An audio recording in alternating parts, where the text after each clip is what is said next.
Crispin Sartwell, good to see you again. Good to be seen, Dan. How are you?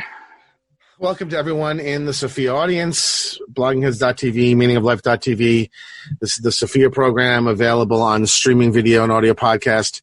My name is Daniel Kaufman. I'm a professor of philosophy at Missouri State University. I'm the host. I also publish a online magazine called the Electric Agora. I am joined here by my much loved and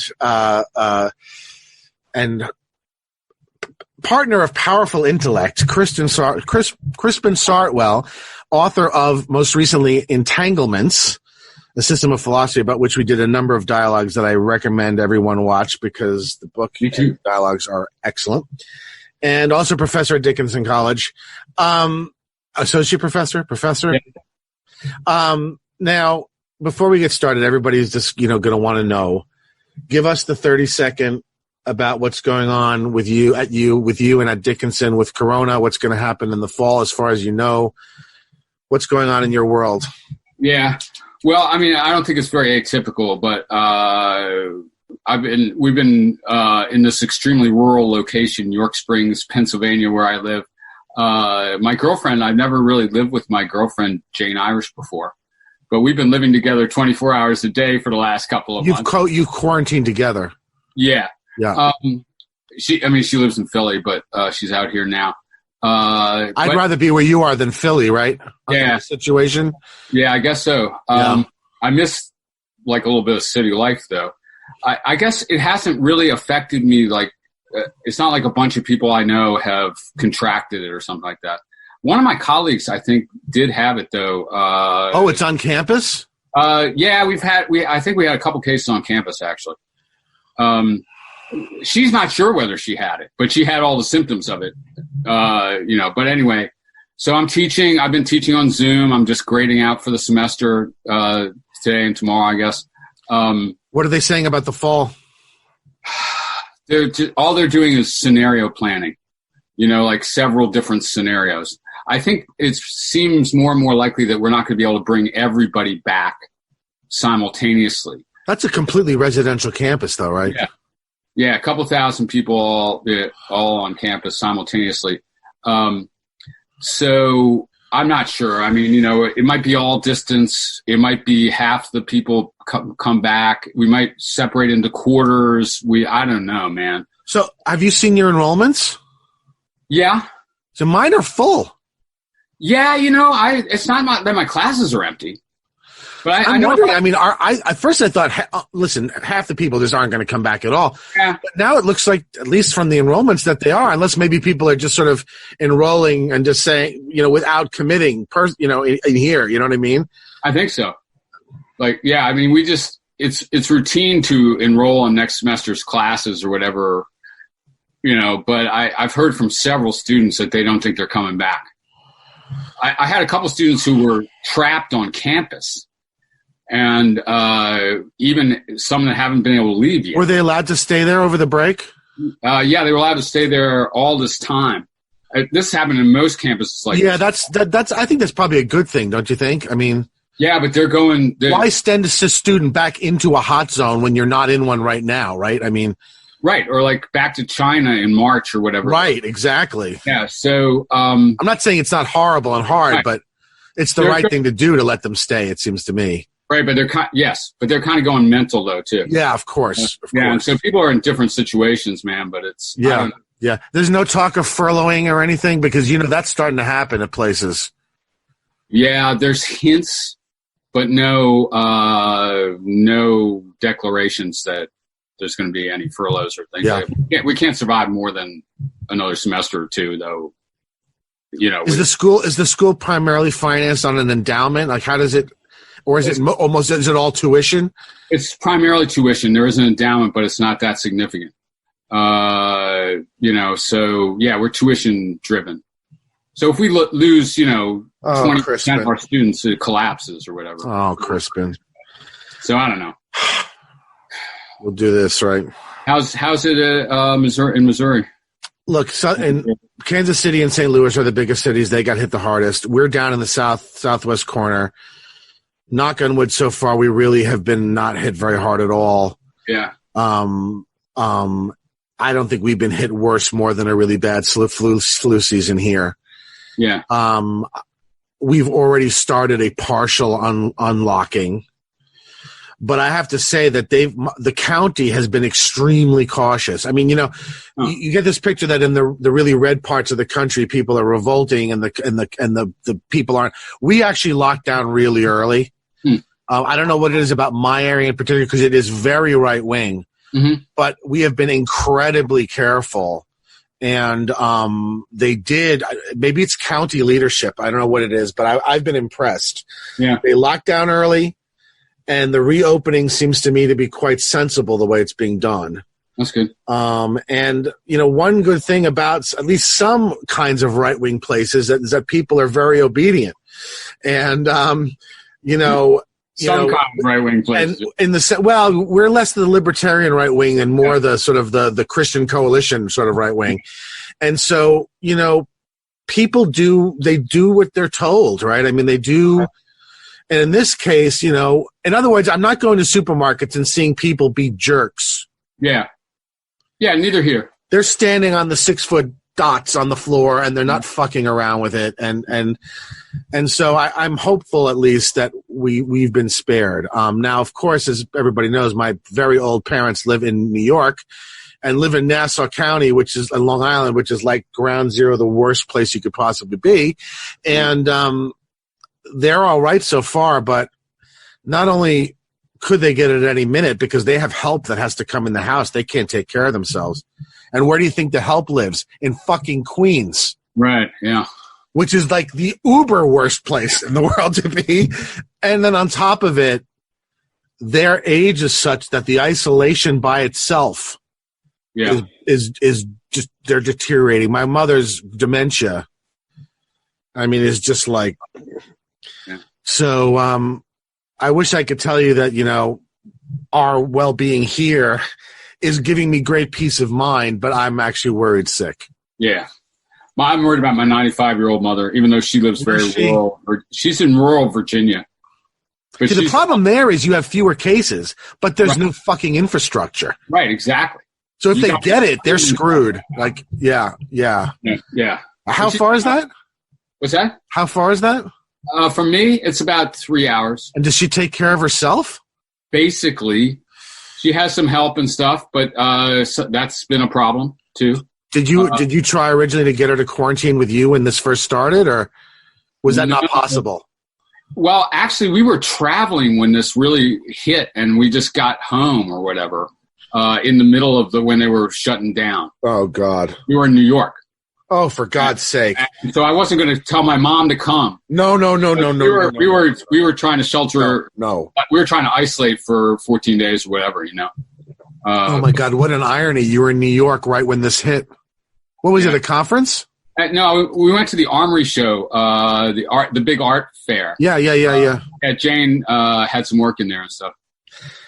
All right. Well, what we're going to talk about today has nothing to do with this whatsoever.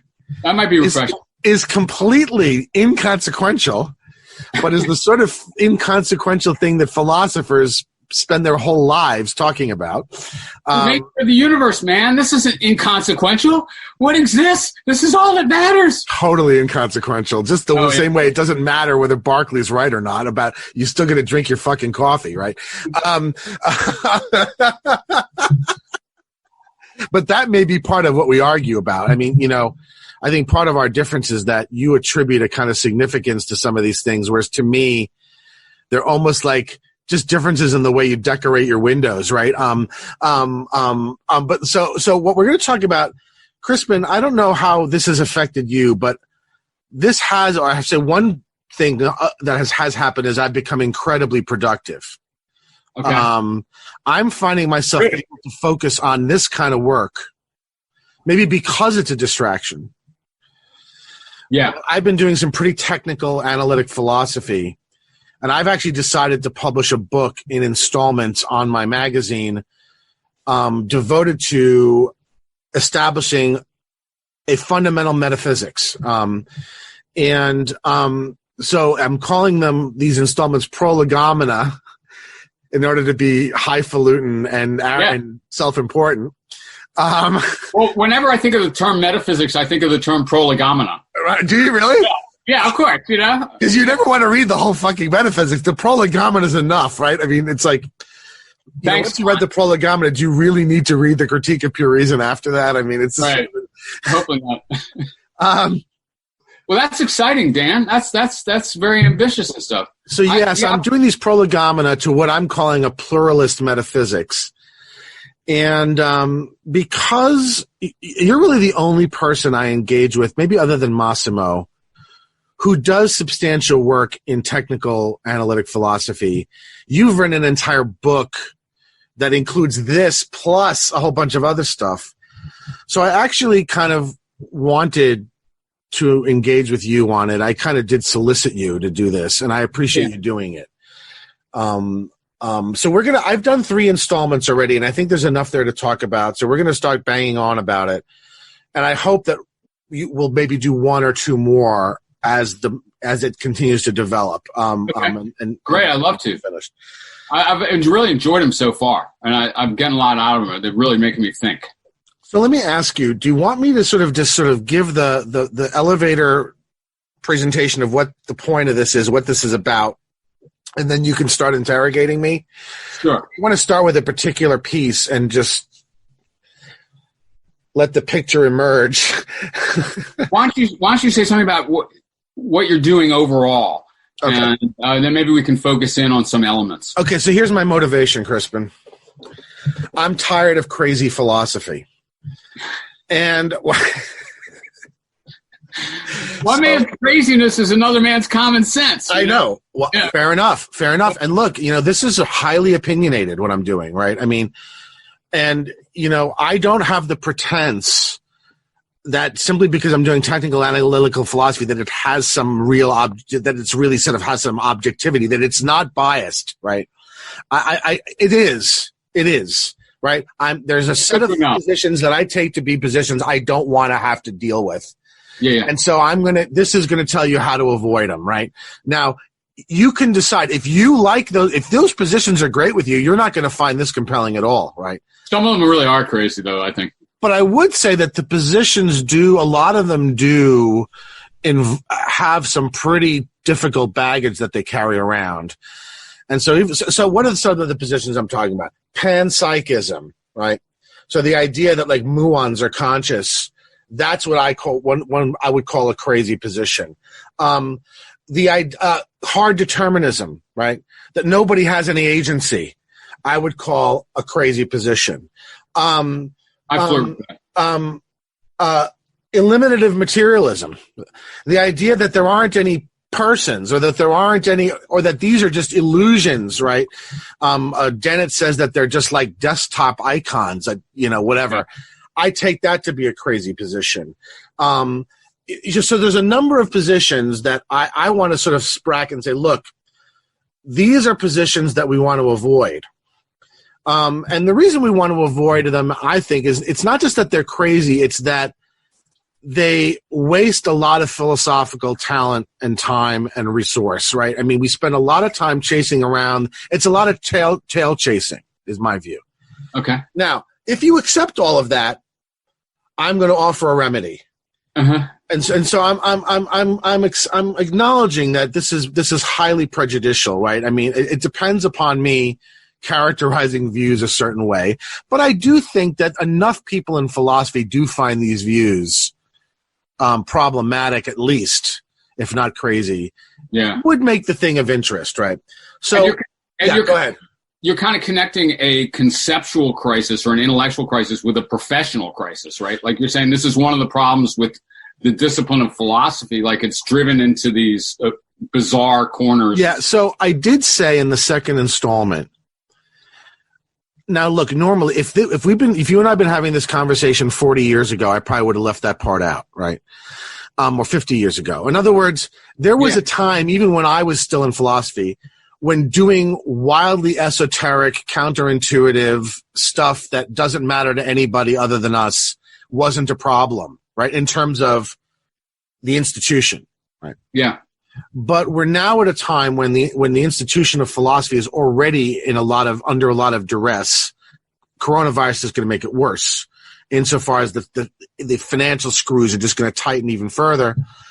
And between, on the one hand, the social justice lunatics, and on the other hand, the sort of the esoteric weird stuff, this just isn't the sort of thing anybody's going to be willing to pay for. Wow. Right now, it seems to me. So it seems to me we'd better get tight and lean and serious and at least perceivably practicable to survive in the institution, in my view. Okay. So, that's what, listen, again, and I'm not sure 50 years ago I would have been so intensely going after some of these social justice activists. If it was the 1960s, I would have disagreed with them just as much, but I wouldn't have been worried institutionally for the well-being of the discipline. Yeah. Because that kind of crazy was everywhere and it was part of the zeitgeist, right? Now it isn't. Right. Yeah, I think a similar crisis might have led to the foundation of analytic philosophy, and we talked about this in a dialogue. Yeah. You know what I mean? Like late 19th century, a similar situation where people going like, "What good is this Hegelian bullshit going to do for me?" This crazy thing where like decades of just ever more highfalutin metaphysical speculation or whatever. If we're going to exist in the academy, we're going to have like a subject matter that we have expertise on that is well defined, and that and that at least a layperson, could appreciate the value of pursuing, even if they don't want to pursue it themselves. Yeah, right. Everybody can perceive the value of pursuing certain, mathematics, let's say, even if they don't want to do it themselves, right? They can see why you'd want to, right? What I'm worried about is philosophy getting to the point to where you can't answer that in the affirmative, right? Yeah.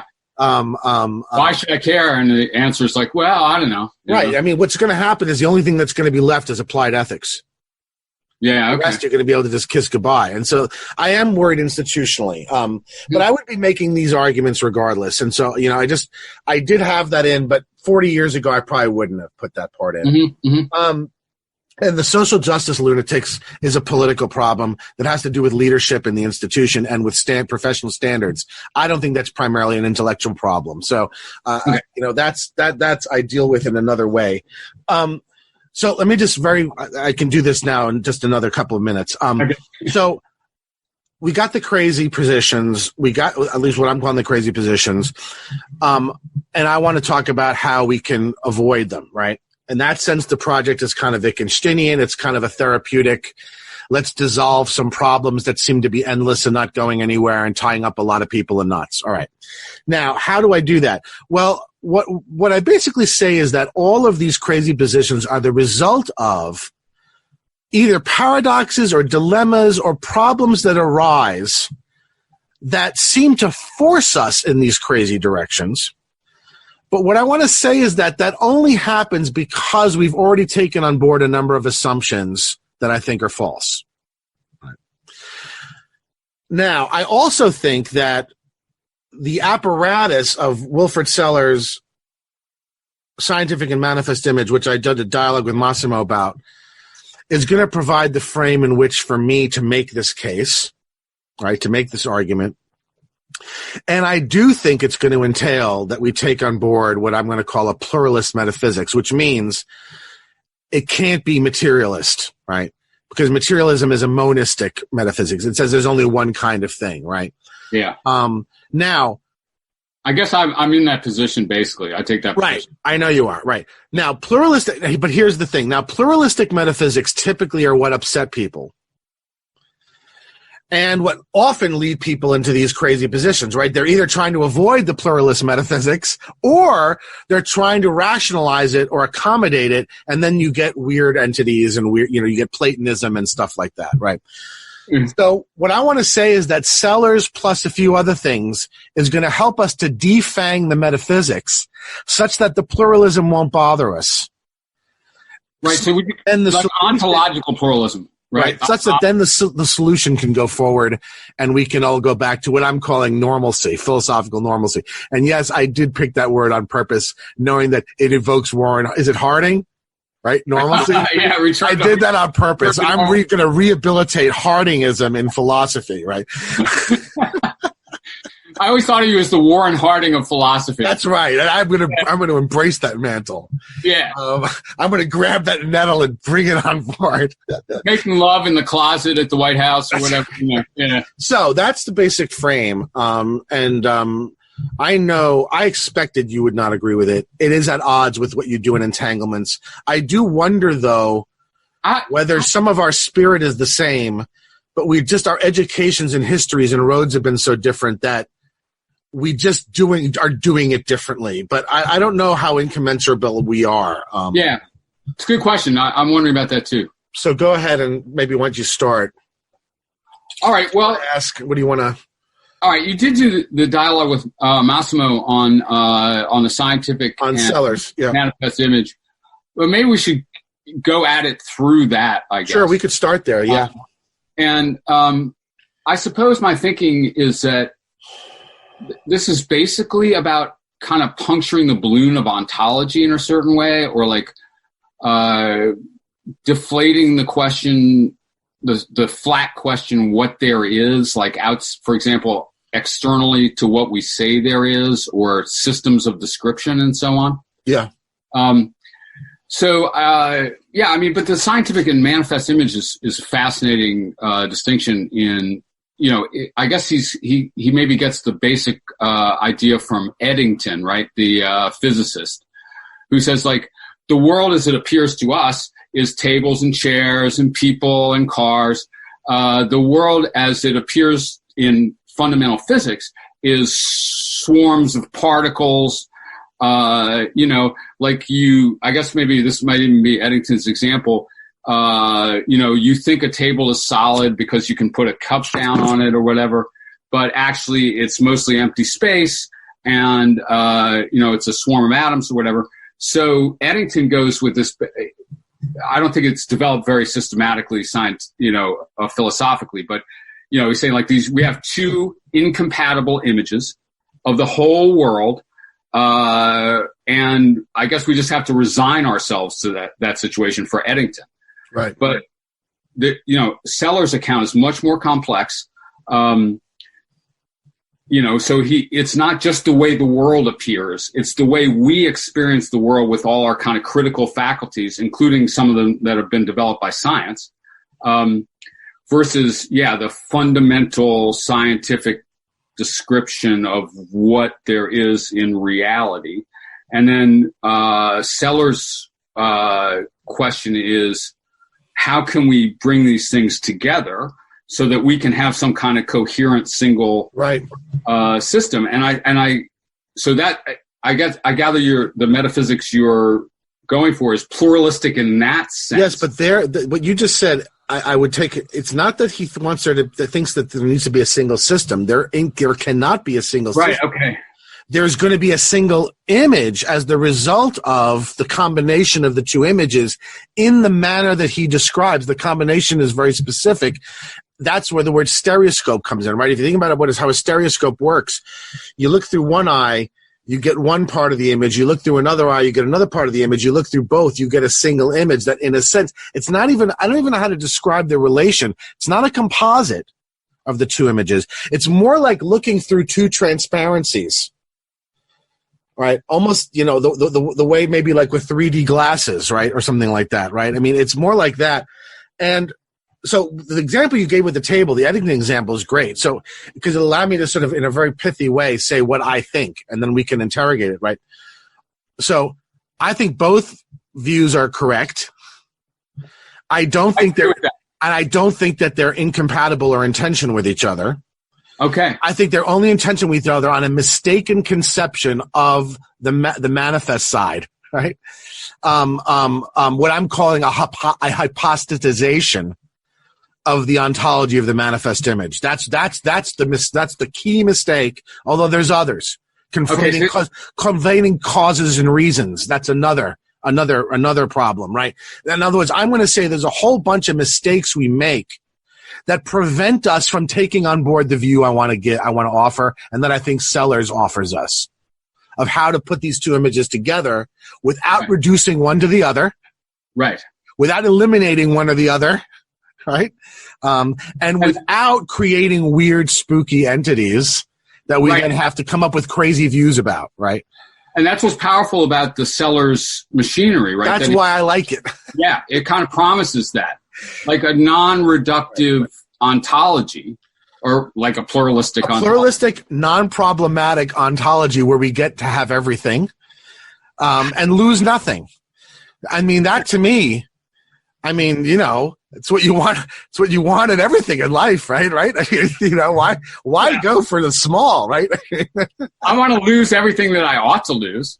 I want to lose everything in my ontology that doesn't actually. But this is not something anybody ought to or wants to lose, right? Sure. I mean, definitely not.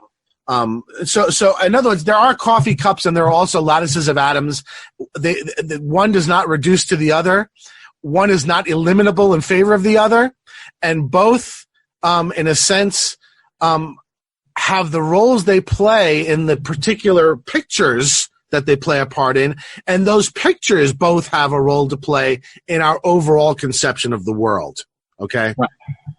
So, I mean, I guess one question emerges from that's nice, and beautifully put, actually. But, okay, so the Eddington case that I just gave, I'm not sure what Eddington says, actually. I'm trying to remember now. It doesn't matter. The table is a good one because that's very commonly invoked, right? Right, exactly. So somehow you got to do something other than the table is not solid and the table is solid, for example. Like you can't end up embracing both of those unless you get driven to some kind of relativism where you say that within a scientific language or way of life or something like that, the table is non-solid, but within our ordinary experience, it's solid. And those are both true, but they mean different things relativized to different conceptual schemes or something like that. So I guess I'm worried, even in Sellers' version, I don't think you can't accuse Sellers of just saying the table is not solid, full stop. No, I don't think he would say that. No, but I am worried about clashes between these images or ways they seem to be incompatible with one another. Yeah. But maybe you should expand a little bit on Sellers' way of addressing the tension, which comes in terms of persons, right? Yeah. See, Sellers, it's a remarkable solution or a remarkable way to end this thing, right? With a move toward the existence of persons and stuff like this in ontology. Sellers says there's a clash, and I'm not. I don't think there is. Right? I don't think if you understand it correctly that there's a clash. I agree, and you do. I do. You think there's a clash, right? I think there's not a clash. Oh, you don't think there's a clash? I think if there is a clash, then you have to choose. Okay? I think that if they actually contradict each other, if one of them asserts that the table is solid and one of them denies that, then you're rationally yes, of course. Yes, of course. Yes, of course. Yeah. No. So in my opinion, like there can't be a clash just in the sense that the universe is logically consistent. Yeah, I didn't mean that. What I meant was, I don't think the view entails that there's a clash, and so I think that him characterizing that way is a mistake. And I should say that Sellers' interpretation is so fraught.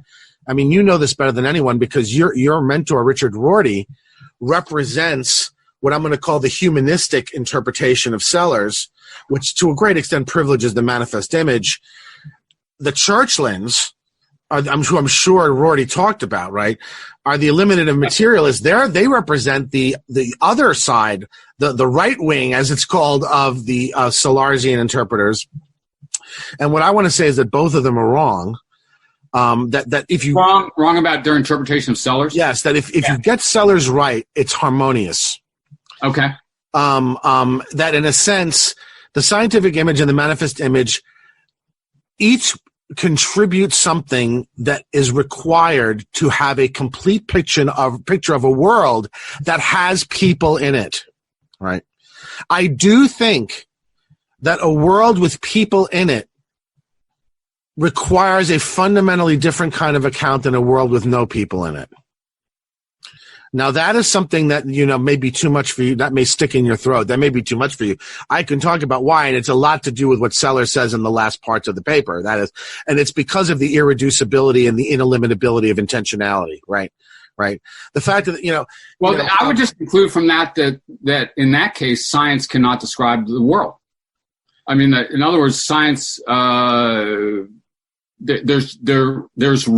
are real phenomena that science is in principle incapable of addressing. I think that that's true, but the same is true for the manifest image. There are aspects of the world that the manifest image is not suited to. Oh, that's why you need them both. That's why you need the stereoscope, right? That in a sense, let's get this sort of very, very fundamental about this. In a sense is a world with persons is by necessity going to be ontologically complex, and thus is going to also be explanatorily complex and irreducibly so, meaning this also is going to involve a rejection of any notion of a unified explanation, right? You're not going to be able to have a unity of the sciences thesis. It's not going to be able to sort of have one picture that everything. It's going to be necessarily fragmented. Now, I already thought that, because I accept Fodor's critique of reductionism that he gives in Special Sciences. And if you remember that paper, in Special Sciences, Fodor basically says, look, the sciences are fundamentally and unavoidably disunified, not unified, right? Okay. They each have distinctive and non-reducible domains of explanation, right? Or ontological commitments? Or... Yeah, no, see, Fodor's going to be Fodor's a token physicalist, right? So he's going to say, yeah, I think Fodor's ultimately a materialist. So I think ultimately he's not going to be on board with me, but I am going to at least want to take from him. I'm going to accept the idea of fundamental explanatory disunity, right? Okay. Because I think that a world with people in it is fundamentally going to not only be ontologically complex, but is going to be is only going to be explainable in fragmentary terms. Now, you could talk about a whole picture in a sense by putting all the fragments together, but understand what you're doing. The only way that you can make sense of that is something like the stereoscope, right? Okay, I guess what I'm getting at. Yeah. I guess what worries me here is I'm feeling the leading edge of kind of a new dualism. And I'm also feeling that this is separating human beings from the order of nature in some kind of fundamental way. Why isn't it putting people in? It's insisting that no picture of the world without people in it is complete. Now that seems to me to be putting people into the world. I'm not going to use the word nature because it's too restrictive and it's prejudicial. Yeah. Okay. How about just the world, right? Yeah. Okay. If the world includes people, which I think it obviously does, yes, then I don't see how it can be either ontologically monistic or explanatorily unified. All right. I don't think that seems to me to attribute really an extreme uniqueness to human beings.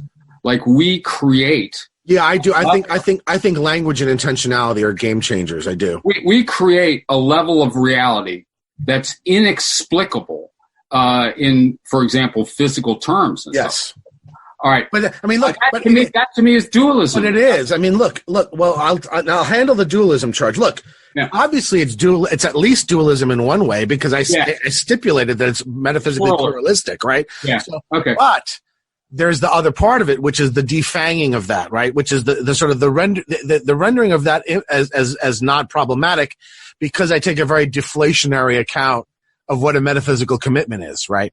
And so paired with this is going to be a sort of my version of Quine's theory of ontological commitment, which, as you properly said in our exchange privately, renders metaphysics essentially linguistic, right?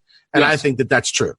metaphysics. It doesn't make the world linguistic. It makes metaphysics linguistic. It first sounds like that way. Metaphysics is the account of the world.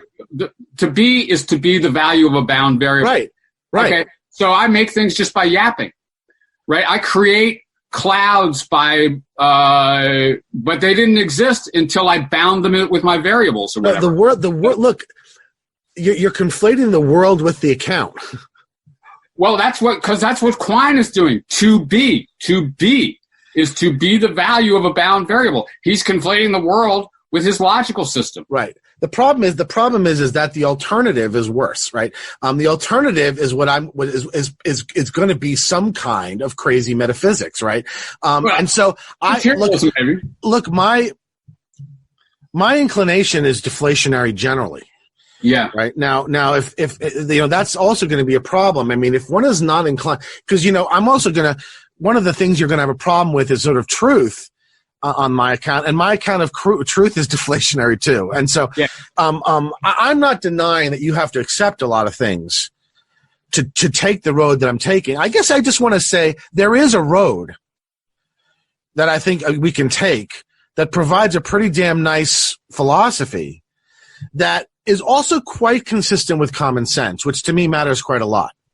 I really do. It does matter to me that a view does not just a philosophical view. I don't expect a view in physics to correspond to common sense, but I agree with Stanley Rosen. So Stanley Rosen has this great book called Metaphysics in Ordinary Language, which I highly recommend. Okay. And where Stanley Rosen says, look, at the end of the day, there is simply no way for a philosophy not to be confronted by common sense, right? I mean, in a sense, otherwise philosophy turns into poetry, right? I mean, it's unmoored, right? I feel the same way about ethics and everything. Anyway, I want to defang the ontology so that your dualism alarm gets shut off, right? Okay. And so I'm gonna that's where other elements come into play. But let's just sort of stick with the sellers for a minute. I mean, here's the sense in which you said, well, that means that once you get people, and I would say people in language, really, or people in representation. How about that? Okay, right, and that's his Rorty too. He got the language out of this, the role of language out of Sellers really big. Yeah, well, but look, Rorty, how could he not? Rorty was one of the main figures involved in the linguistic turn, right? So he was going, that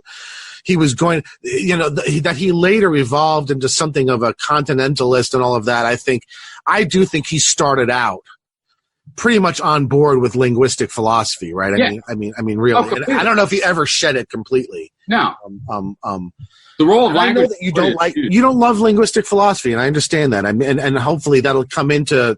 I do. I like ordinary language philosophy in particular. Yeah. But I don't think that we can do philosophy of language instead of doing ontology, for example. Right. So, like, when I ask what sorts of things there are in the universe, I take myself to be asking something other than, what do my nouns refer to, or what do we recognize as existing in our language or something, or what are we committed to acknowledging exists in virtue of our sentences? Those are interesting questions, okay? Right. But I'm trying to go straight for, like, what is really... Yeah. But look, we had this back and forth on several occasions, is that you see a direct road to the world. Yes. And I don't see how a being that fundamentally engages by way of representation has any direct road for the world. I'm going to want to even say that even the scientific image ultimately is interpreted in terms of the manifest. In other words, a pure scientific image done by a non-person would just be statistics. It wouldn't even have the contours. Right? Yeah. Science is done entirely by a computer. Self-programming computers with no people involved would just be statistics. It wouldn't be physics. Were good on that. You and Massimo were good on that. Yeah, talking about like the way narratives are unavoidable, or DNA is the blue. Even the most hardcore physics is a narrative, right? Yeah. And so I just don't see that direct road to the world that you think there is. And maybe we could, at some other date, explore more how you think that works, right? Because I do find that that's all through entanglements. It's why I never really completely understood what the knots meant, because I think that you're operating at a level that is actually just simply beyond me. I need to have that explained. That needs to be worked out to me, because I might be operating on a level that you think is nonsense. Right, that's the thing. I didn't think it was nonsense. It was I got too much of it to think that it was nonsense. It was just. Well, but you know what I mean.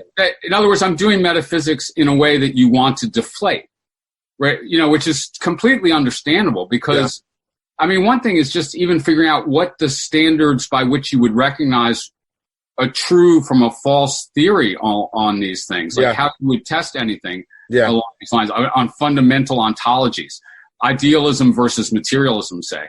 You know, people throw up their hands because there's no empirical test by which you can show anything about that. Yeah. Now, okay, so let's talk about persons for a second, though. Yeah, persons and the things they create, right? I mean, okay, so I just want my view here. I want to bring out your view more, but I guess I'm feeling combative too. We're a species of animal. We arose on this planet. But, if you could smell me right now, you'd absolutely know that was true. The nice one. You can lose that on Zoom. You can lose your animality a little bit on Zoom. Do you remember John Waters' Polyester? Yes. Where you would go to the theater and they actually gave you a scratch and sniff card? Smell-o-vision. Yeah. I saw it in Key West, man. With the cards? Yeah. Oh, my God. Anyway, I remember it well. Can you imagine? Doing this with odor. They started out real sweet. Like the first one was flowers, and then they got to farts and manure and garbage dump and ass sweat. It sounds like sex. But anyway, go on. Yeah, I don't know where I was now. I'm completely lost. Right. Okay. So human beings. We're animals. We're animals. You were saying, Yeah. And so, it is true that we develop some distinctive capacities. Like maybe consciousness is a distinctive capacity. I don't know. Or we have more of it than most other creatures somehow. Or we have self-consciousness in a way that other creatures don't, or most other creatures don't. So I want to think of human beings as a species of animal, of mammals, as a great ape. So it would surprise me if there was like sort of I don't know how to describe this on your view exactly, not an ontological transcendence, but a transcendence of level where we almost entered a different world, because now we have intentions, and we have values.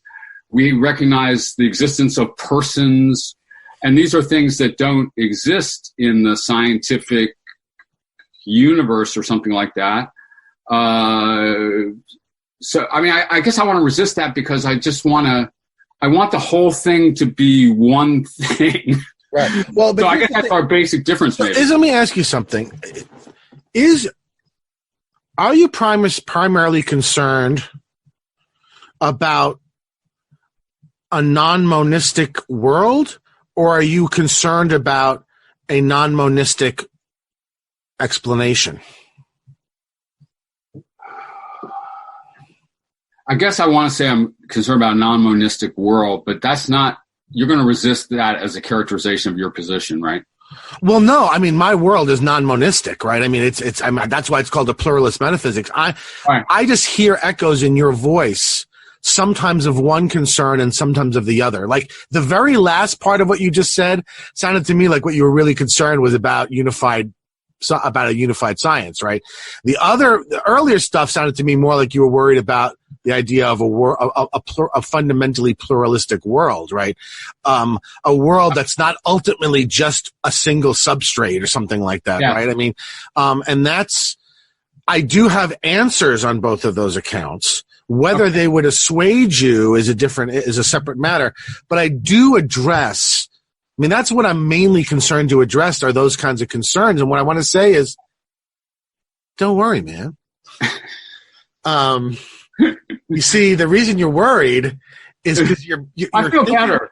You're thinking of these things in a way that's mistake and involves a bunch of category errors, right? Yeah. You're migrating concepts across the two images, and that's making problems for you in a way. Now, but let's address the thing about persons. I think we are going to get to all of this, not today, but in all these. Let's think about the persons, though. So the difference between the manifest and the scientific image, as Sellers describes it, and this part of it I would accept and take out, altogether without amendation, is that the scientific image is a world without persons and the things that arise out of personhood. Why? Because the scientific image is an effort to provide a picture of the world from as non-perspective or perspective as is possible, to explain the world entirely in terms of quantifiable magnitudes, from a third-person perspective, right? Yeah. Now, unless you're going to call phenomenology as part of natural science, that just seems to me to be obviously true, okay? Physics is not interested in how things appear. Physics is not interested in how things are represented by agents. Physics is not interested in the valuations or ends that people have.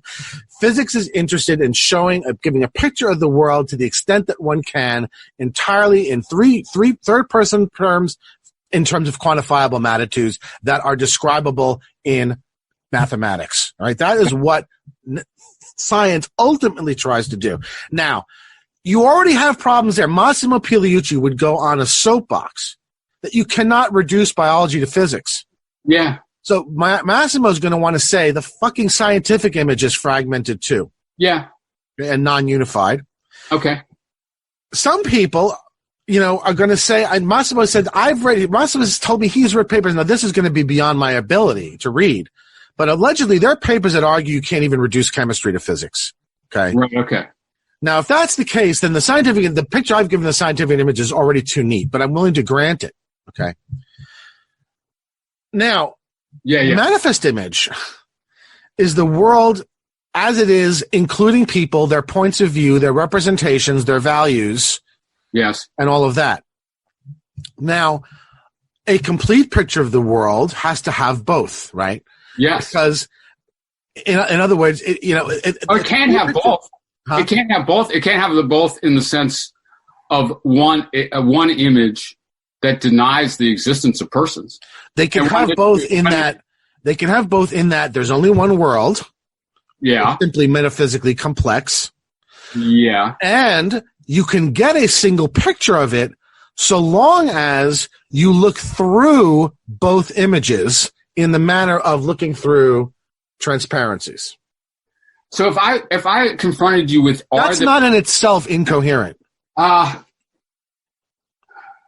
you'd have to say that a 3D movie is problematic because there's no movie because you have to look through two different panels, right? I don't see that. No, I think it's a great metaphor, right?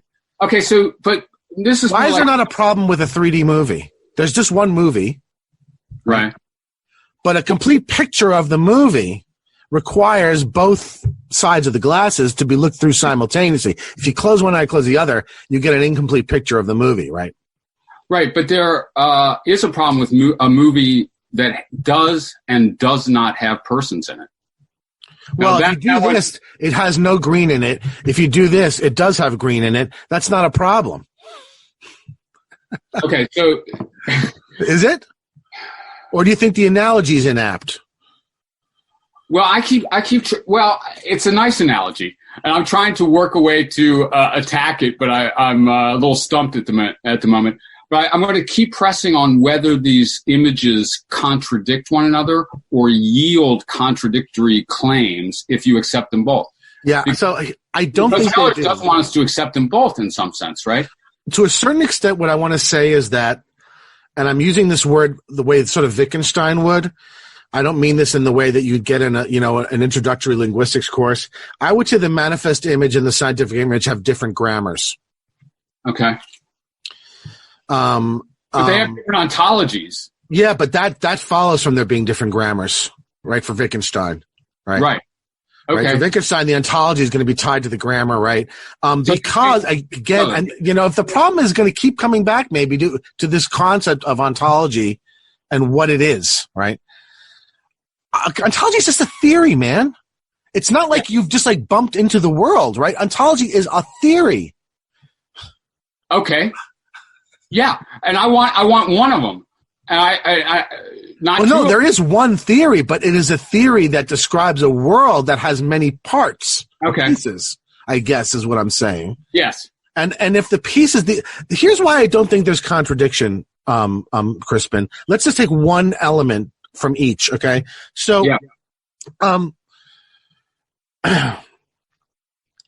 let's take something inoffensive, all right? So let's get away from persons for a minute because that just gets everybody worked up. So let's do the example you and I were just discussing before we started recording. I said that now that we've had several centuries of novelists and filmmakers, it is now true to say, quote, there are many coming-of-age stories, unquote, okay? That seems to me obviously true. I could list some of them, right? All right. Here's one, Breakfast Club. Here's another one, Fast Times at Ridgemont High. Here's another one, whatever. Give me, Kipling's Starkey and Company. Yeah. Which is your favorite? I don't know. I was going to Catcher in the Rye. There you go. Okay. Right. There are coming of age stories. Okay. Now, number one, they're not material objects. Okay. I guess I'm a materialist, so I'm going to try to do something with that. Okay, you can say it, but then you have you got to pay up, right? You're not. I know. There's no reduction to story you're going to be able to give. No. You can flap your arms and sing supervenience, but I'm going to have an installment about why I think that's basically saying nothing. Yeah. I'm going to have a whole installment that's just going to be, could we please get rid of supervenience forever?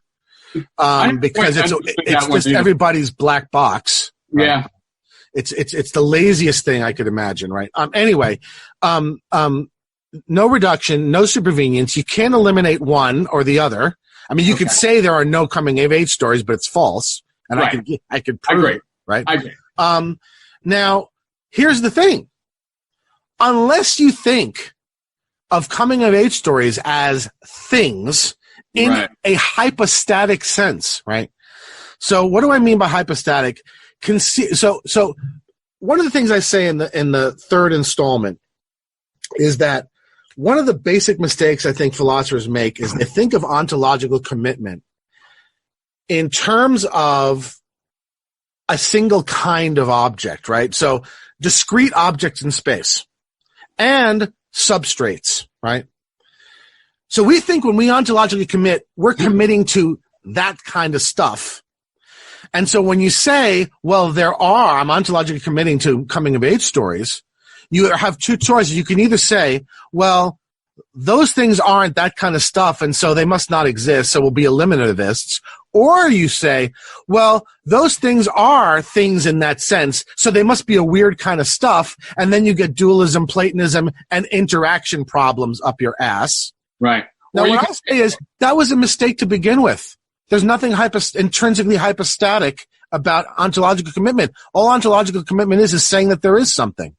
So do you think that we're deluded, for example, by our grammar in this case? Like you make coming of age story the subject of your sentence. I mean, Nietzsche thought this about ontology. I think that the grammar somewhat does it because of the subject predicate, right? Right. But I also think more than that, I do think because of the way we perceive the world, we have an instinctive inclination to think in terms of discrete objects in space and substrates. If we interacted in the world, electromagnetically, let's say, and everything was perceived as fields and stuff, we wouldn't think of ontology this way at all, right? I mean, this is a contingent fact based on how we happen to perceive, right? It's also the reason why we prejudicially see things as three-dimensional, right?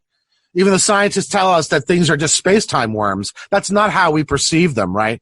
And no, I'm being serious. In other words, I really think that once you drop this idea that to ontologically commit is to stay there is some discrete object or some substrate, and deflate it to simply what it is, which is there is this, right?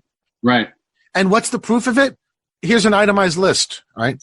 Yeah, and you just I don't see the contradiction then with the scientific image. Yeah, okay. It only clashes if we say they're weird stuff.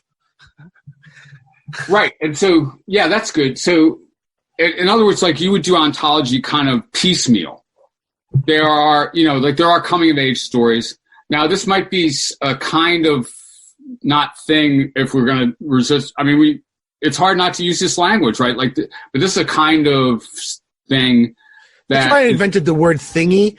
I said they don't have thinginess. Yeah. Kind of connote that discrete objects in space sense of thing, which I think is overwhelmingly how we think of it. Yes. And so philosophers, once you ontologically commit, there is an X, they're now thinking, okay, there must be some discrete object or substrate. And if there isn't one that's material, it must be non-material, right? And what I want to say is that's a fallacious move. Yeah. Based on a mistaken assumption about what there is an X means. And that's why I go Quinian, and that's why I tend to be deflationary about it. Would you resist a claim like there are many sorts of things? I mean, or thingies, in other words, like there are things that are sort of like coming of age stories, for example, other stories or. Yeah, of course. I mean, they're going to have identity. Anything that you ontologically commit to is going to have identity conditions, right? But that's the interesting thing. Notice things like coming of age stories are going to be individuated by their contents, not by their spatio-temporal location, right? Yes, that's true. And that's why when you ask me about persons, I do think persons and representation, i.e. in language, once that's part of the world now is no longer describable in terms of a single picture. And I actually think that's going to be temporal, right? There was a time when there were no persons and no representations, right?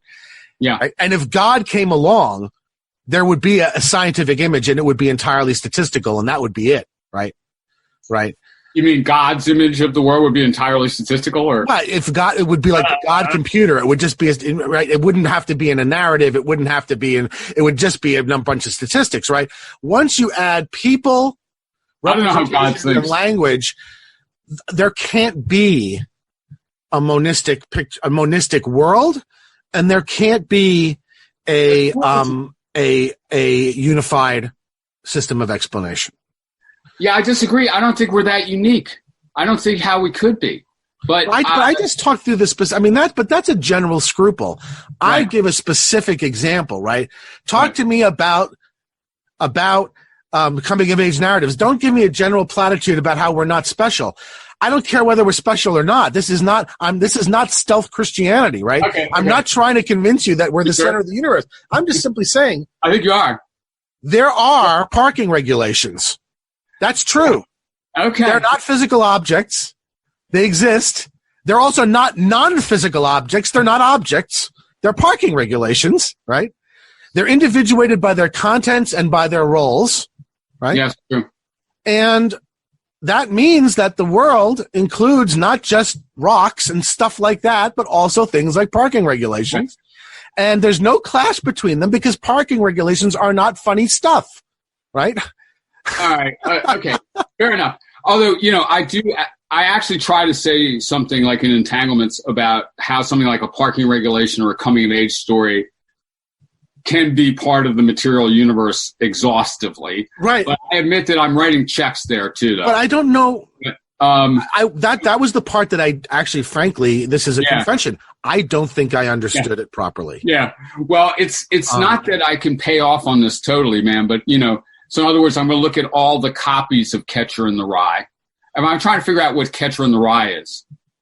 And I'm committed to materialism. I'll take, first of all the inscriptions of the text. Then I'll take maybe part of the processes in the mind of Salinger. I'll take a whole bunch of the social situation, and I'm going to think of it in terms of brain states and also. Are you taking that as a gigantic disjunctive reduction of Catcher in the Rye? In special sciences, that's what Fodor says you kind of would have to do, right? You'd have to say that what it is a gigantic disjunction of physical states, right? The problem is that disjunction, that disjunction, is not itself a kind in any science, right? Yeah. Right. I'm not really trying to talk about reduction, definitely not reduction to physics. Then what is the relation you're imagining? I'm trying to get things like Catcher in the Rye and parking regulations into the material universe fully. But I admit that I'm running into problems with that, especially these socially articulated entities. And that's what drives your maybe. That to me is much more of a problem for materialism than mathematics. Or in other words, I've always thought that this is the rock in which materialism breaks. It's social reality, not mathematical objects or things like that, which I think are much easier to deal with. Okay. But let me ask you just about this because it's interesting. About the Catcher in the Rye. Let's just bracket the problems with your description of the relation between Catcher in the Rye and these physical pieces. Let's just bracket that. I have another question for you. Would that not then require you to say that that Catcher in the Rye and other novels are not individuated by their contents? In other words, isn't it going to fuck up your principle of individuation? It would seem that obviously what distinguishes one novel from another, they're distinguished by their content, right? They're individuated by their content. Well, they're also individuated by their physical instantiation, which is connected to their content. But don't the Danto cases show that can't be?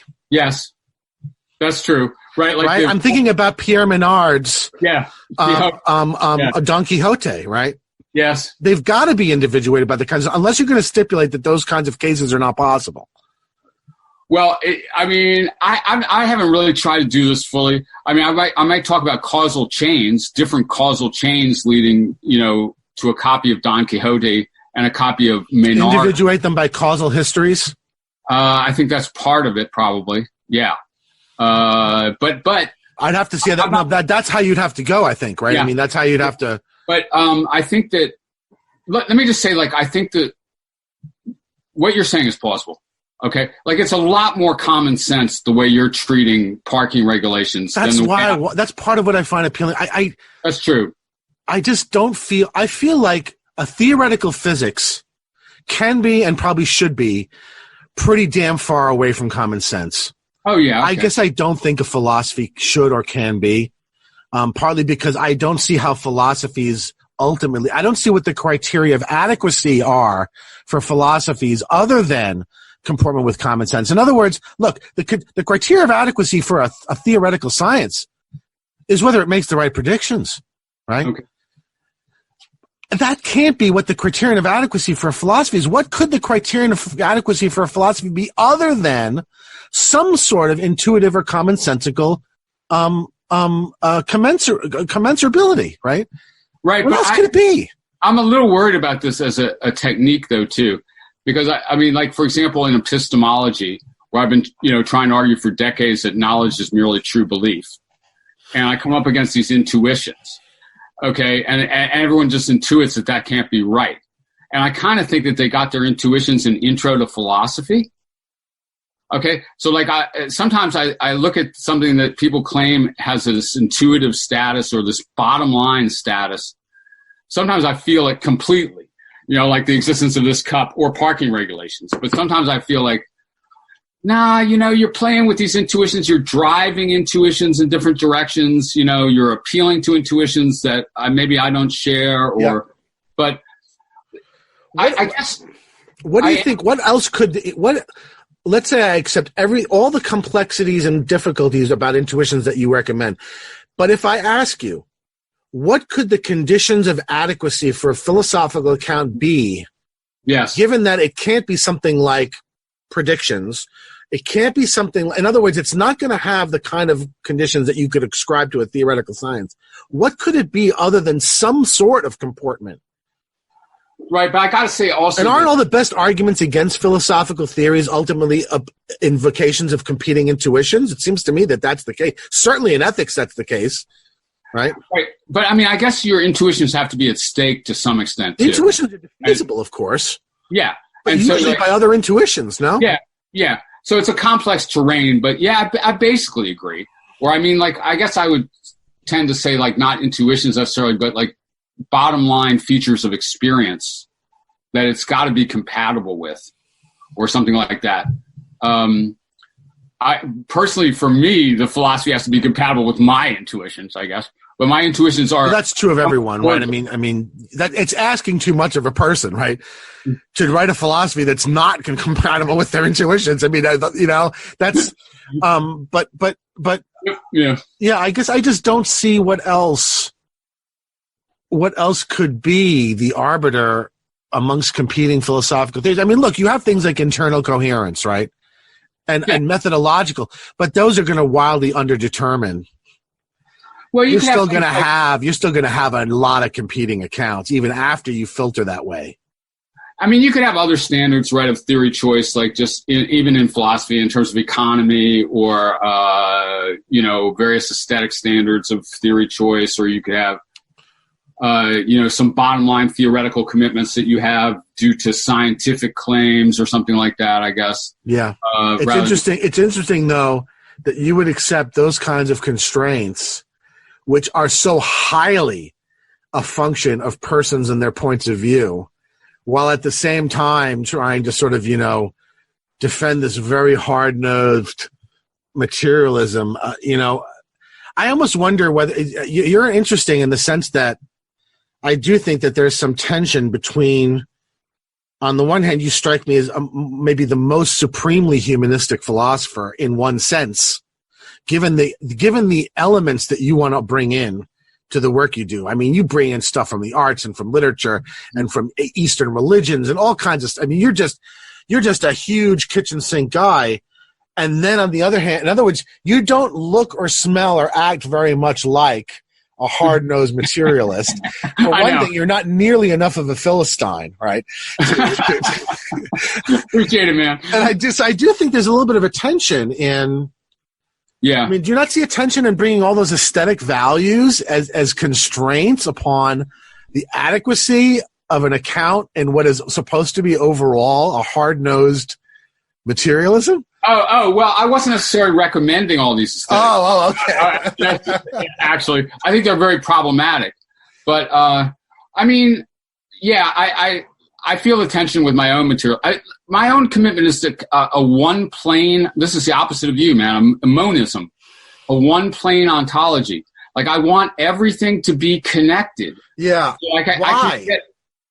For one thing, I want to feel myself to be part of the world. Like, I want to fully, I want to feel like anything in the world is accessible in some way from here. Like, not in principle eliminated from being learned about, studied, connected. I think anything is connectable to anything else. But I'm not, and so that's sort of what maybe the underlies the materialism. That seems to be a handy monistic ontology. But that sounds to me more like a wish for explanatory unity than. Yes. Yes. In other words, I'm wondering whether you really are a unity of the sciences guy. That's your scruple. It's not so much the world that's the problem. It's the account, right? You want one account, and I guess I don't know why you want. Is it just a kind of insecurity, or do you think that there's some fundamental problem? If the plural accounts are not incommensurable.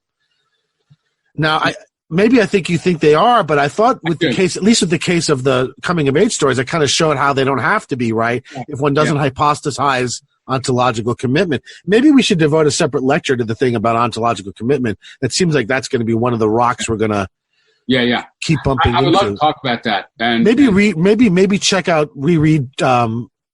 Quine on what there is. We should just talk about that next time. Yeah, I did that recently. Fascinating, obviously fundamental paper.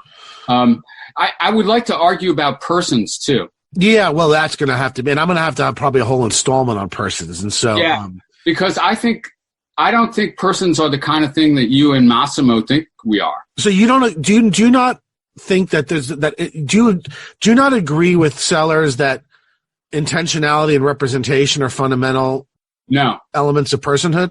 No, not really. I don't. I think. Okay, so we'll have to talk about that. Yeah, I think we're a little deluded about that, about ourselves. And I think reasons are causes if they're anything, kind of. Yeah, that's very dead. That's David. Look, that has been the view in philosophy since Davidson wrote Actions, Reasons, and Causes. And I think that almost entirely that is what gives you the free will problem. And I'm not sure I believe in free will. And I think it's based on a right. But again, I am bracketing, right? To me, that's one of the crazy views, right? If you don't have a problem with these views, nothing I'm saying is going to be very compelling. What I'm saying is only compelling if you find these problems, right? If you're happy with determinism, there's not going to be anything compelling about what I have to say about that. So I just hope you can look at it somewhat dispassionately, critically, and say, okay, could I see how something like this might work if I didn't have these scruples as opposed to those scruples? Because I actually think that that's really important. I think that even if you want to say some reasons are causes, I think I really do want to strongly suggest that some clearly can't be. And given that the relationship of reasons to actions is ultimately teleological, and I don't see how that can be eliminated, right? You do things for reasons, partly because you represent certain things as good, right? I don't see how that then gets transported into the scientific image in which explanations have to be fundamentally non-teleological, right? Teleology can only be sort of a stance. It can't be fundamental to physical explanations, at least not in the modern scientific framework. So I don't see how you either have to say that reasons and actions are not related teleologically, which I think I can easily disprove, or you have to say that nature is teleological, which then brings you pre-scientific revolution, which I don't see how you can do. But maybe we should spend a whole dialogue just on that. I'd love to, because I don't think we operate teleologically in any sort of really in the sense that you're saying. So even though I think we take ourselves to do. So if I go to the mall because I think there are girls there and I want to meet some girls. Right. That doesn't involve me representing meeting girls as a good? Really? Yeah, it does. But I mean, first of all, it's driven by your sexual instincts. I'm not. I don't know. I have very rarefied views about girls in malls. I mean, going back to when I was about 12. I mean, these were high concepts. I mean, I don't know what you're talking about. I think oftentimes we're quite determined to do things, determined by the world to do things, and we believe of ourselves that we're doing them for reasons. Like it's a lot of you think they're post hoc rationalizations that involve a kind of invention of a territory to ennoble them, let's say? Yes. Okay, that's great. I think we should talk about that. Yeah, I think we should talk about that. I don't know if I would try to get rid of the whole thing, but I do think that this is like a really idealized and sort of fictional picture of how we operate as persons. Okay, I think that's a good answer. I mean, that's the best way, I think, to come back at something like I would want to. Of course, again, it will involve a pretty deep abandonment of common sense, and so there may be this methodological thing that we're going to run into that we'll just disagree on, right, about the role of common sense. But I like that. I like that move as a reply. And it's meaty. It's something you can really kind of. Yeah. You probably want to tie it into an evolutionary story, right? Also. Well, possibly, and also a first-person story. And one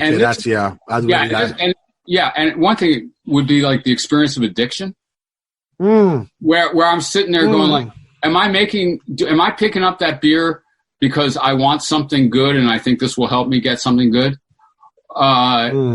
People tell themselves stories like that for decades on end. And actually they're being driven by, pretty straight biochemical processes and shit, and so I think I've had experiences like that, where peeling back retroactively, I realized that my decisions were quite caused, what I mean? But of course, that's not exactly. That probably also affects. There's a reason why you don't have as much trouble with determinism because. That's really interesting, and you know what it goes back to, Crispin. And this is we should stop at this because we're going long, but this comes back to something that I really have just been saying a lot to people lately, and that is how much philosophies are expressions of the temperament of the person and their experience. In other words, this is another reason why I take the view of philosophy that I do, Crispin. Yeah. Right? That's part of the reason why, is because once we start talking, I start seeing, wait a minute, this is just about the fact that Crispin and I are different people. Yeah. Yeah. And that's beautiful, but that it makes the claims. It scares truth. You, though. You don't like that. Yeah, it scares you. Yeah. It's interesting. On the one hand, you're the most emblematic of it, because you just pointed out to me how much that experience of yours has revealed to you this thing.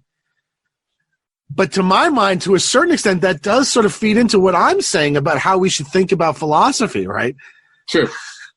And I agree with you on that. I mean, all right. Well, thank God for this, because I actually forgot about the coronavirus for the last hour. Yeah, me too, man.